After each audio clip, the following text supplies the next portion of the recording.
Hello everyone, welcome again. यदि आप भी सरकारी नौकरी से रिलेटेड अपडेट चाहते हैं तो हमारे official Telegram channel online Gurukul में आप जुड़ सकते हैं। यहाँ हम बात करने वाले हैं एसएससी में जो है जेई का वैकेंसी आ चुका है। इसका नोटिफिकेशन आपका कल से ही शुरू हो चुका है। तो चलिए ये हम लोग ऑफिशियल बिल्कुल हर चीज़ को समझते हैं। यहाँ पर आप देख सकते हैं कि एसएससी जेई की टोटल जो वैकेंसी है वो 1324 पदों पर वैकेंसी है और जिसका शुरुआत कल से ही हो चुका है और इसका लास्ट डेट जो है 16 अगस्त है। लेकिन आप लास्ट डेट का इंतज़ार नहीं करें क्योंकि एसएससी ऐसा वेबसाइट है जिसका कि लास्ट में काफ़ी ज़्यादा स्लो हो जाता है। हालांकि अभी ही आप फॉर्म फिलअप करेंगे तो वहीं पर आप स्लो देखेंगे, तो इसलिए लास्ट डेट का इंतज़ार ना करें, आप फॉर्म फिलअप कर दें। तो यहाँ पर आप देख सकते हैं हम आ चुके हैं अपने ऑफिशियल चैनल ऑनलाइन गुरुकुल में और यहाँ पर आपको सरकारी नौकरी से रिलेटेड सारे अपडेट सबसे पहले आपको मिलते रहेंगे। तो चलिए हम लोग देखते हैं इस नोटिफिकेशन को खोल करके। तो जैसा कि आप यहाँ पर देख सकते हैं कि ये आपका एसएससी का है जूनियर इंजीनियर, जिसमें कि ट्रेड, सिविल, मैकेनिकल, इलेक्ट्रिकल इन लोगों के लिए वैकेंसी आई हुई है। अगर हम लोग यहाँ पर फॉर्म फिलअप की शुरुआत की बात करें तो 26 जुलाई से लेकर के 16 अगस्त तक है, लेकिन लास्ट डेट का इंतज़ार ना करें। और इसमें ये भी ध्यान रखना है कि आपका जो लास्ट ऑनलाइन जो लिया जाएगा वो 16 तारीख को ही लिया जाएगा, लेकिन ऑफलाइन जो आप जमा करते हैं तो वो आपका 17/8 तक आप जमा कर सकते हैं। और इसका एग्ज़ाम जो है वो रखा गया है अक्टूबर में ही हो जाएगा।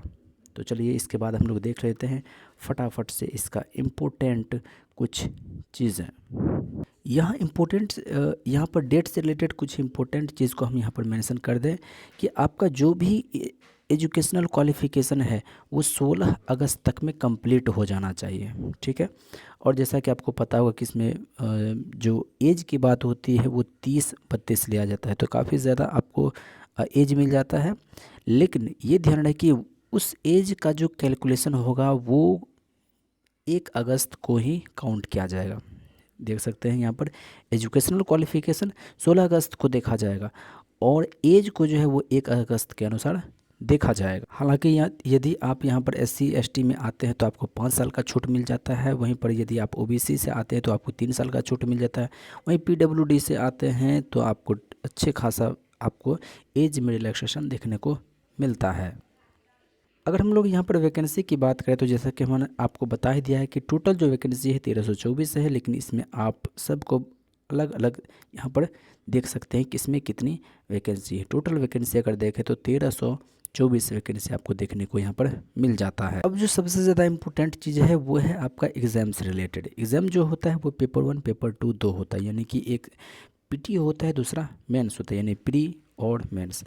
अगर देखें तो प्री जो होता है वो टोटल 200 मार्क्स का होता है और टोटल 200 क्वेश्चन रहते हैं। पेपर 1 में बात करें तो ये भी आपका कंप्यूटर बेस्ड एग्जामिनेशन होता है और पेपर 2 जो होता है वो भी आपका ये भी कंप्यूटर बेस्ड ही होता है।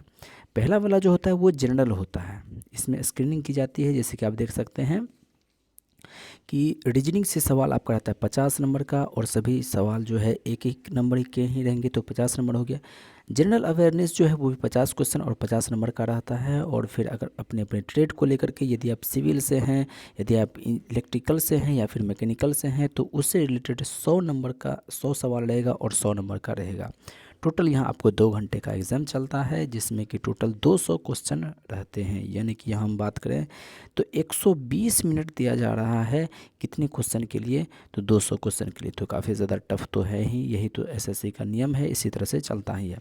अगर हम लोग पेपर 2 की बात करें तो पेपर 2 में जो है 100 क्वेश्चन पूछा जाता है और प्रत्येक क्वेश्चन जो है 3 नंबर का होता है, यानी कि टोटल 300 नंबर का होता है।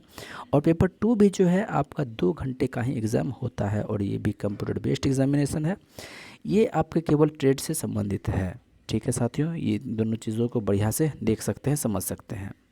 और इस पे यदि हम लोग माइनस मार्किंग की बात करें तो माइनस मार्किंग जो है वो आपका 1/3 है, यानी कि आप 4 सवाल में से अगर एक सवाल भी 4 सवाल आप तुक्का मारते हैं उसमें एक भी सवाल आपका सही होता है तो आपका मैनेज हो जाता है। चलिए अब हम लोग आगे चीज़ को देखते हैं। और इसमें साथियों यदि हम लोग पेमेंट की बात करें तो यदि आप जनरल में हैं, OBC में हैं या फिर EWS में हैं तो आपको 100 रुपये चार्ज देना होता है। लेकिन यदि आप SC ST या फिर फीमेल हैं तो आपको कोई चार्ज नहीं देना होता है। तो साथियों यहाँ पर आप देख सकते हैं कि लास्ट डेट आपका 16 अगस्त है, लेकिन इस लास्ट डेट का इंतज़ार ना करें, क्योंकि लास्ट में इसका सर्वर इतना ज़्यादा स्लो हो जाता है कि आप फॉर्म भी नहीं भर पाएंगे। पेमेंट ही रुक जाएगा, पेमेंट रुक जाएगा तो फिर आप सोचेंगे ये पेमेंट हो गया या फिर नहीं हो गया, 2 दिन का वेट करेंगे और उसमें यदि आपका टाइम निकल गया तो खेल ख़त्म हो जाएगा। तो साथियों लास्ट डेट का इंतज़ार बिल्कुल भी ना करें, और यदि आपको सरकारी नौकरी से रिलेटेड कोई भी अपडेट्स चाहिए तो हमारे टेलीग्राम चैनल से जुड़ सकते हैं। शुक्रिया। जय हिंद।